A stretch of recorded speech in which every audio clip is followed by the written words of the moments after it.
Hi friends, ഏതോ ജന്മകൽപ്പനയുടെ നാളത്തെ promo റിവ്യൂയിലേക്ക് എല്ലാവർക്കും സ്വാഗതം. അങ്ങനെ പ്രൊമോയിൽ ആദ്യം തന്നെ കാണിച്ചിരിക്കുന്നത് നമ്മുടെ അശ്വിൻ ശ്രുതിയെ തെറ്റിദ്ധരിക്കുന്നതായിട്ടാണ്. അശ്വിൻ ഇങ്ങനെ ശ്രുതിയെ അന്വേഷിച്ച് നടക്കുമ്പോൾ ശ്രുതിയും ശ്യാമും അവിടെ നിന്ന് സംസാരിക്കുന്നതായിരിക്കും കാണുക. അതിന്റെ പേരിൽ ശ്രുതിയെ വീട്ടിലെത്തി നന്നായിട്ട് വഴക്കും പറയുന്നുണ്ട്. നീ എവിടെയായിരുന്നു? ആരുടെ ഒപ്പമായിരുന്നു? നീ ഈ വീട്ടിലുള്ള എല്ലാവരെയും സന്തോഷിപ്പിച്ചിട്ട് കൂടെ നിർത്താൻ വേണ്ടിയിട്ട് ശ്രമിക്കുകയാണല്ലേ? അതൊരിക്കലും നടക്കില്ല ശ്രുതികുമാരി ലക്ഷ്മി. നീ ആരാണെന്നും നിന്റെ ഉദ്ദേശം എന്താണെന്നും ഇവിടെ മറ്റാർക്കും അറിയില്ലെങ്കിലും എനിക്ക് നന്നായിട്ട് അറിയാം എന്ന് പറഞ്ഞ് ശ്രുതിയുടെ കയ്യിലുണ്ടായിരുന്ന സാധനം വാങ്ങി വലിച്ചെറിയുന്നുണ്ട്.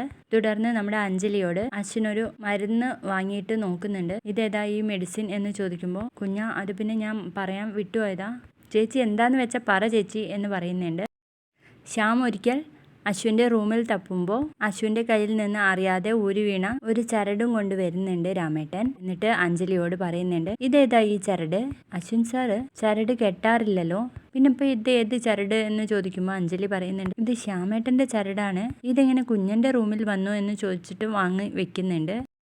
അതേസമയം നമ്മുടെ ശ്യാമാണെങ്കിൽ, ഇതേ എൻ്റെ ക്ലയൻറ്റ് വൈകുണ്ഠേശ്വര ക്ഷേത്രത്തിൽ നിന്ന് കൊണ്ടുവന്നിട്ടുള്ള ഒരു ചരടാണ്, ഇപ്പൊ അശ്വിന് നല്ല കാലമല്ല എന്ന് തോന്നുന്നു, ഇത് കൈ കെട്ടിയാൽ നന്നായിരിക്കും എന്ന് പറഞ്ഞ് മുത്തശ്ശിയുടെ കയ്യിൽ കൊടുക്കുന്നുണ്ട്. ഇത്രയൊക്കെയാണ് പ്രൊമോയിൽ കാണിച്ചിരിക്കുന്നത്. വീഡിയോ ഇഷ്ടപ്പെട്ടാൽ ലൈക്ക് ചെയ്യുക, സബ്സ്ക്രൈബ് ചെയ്യുക.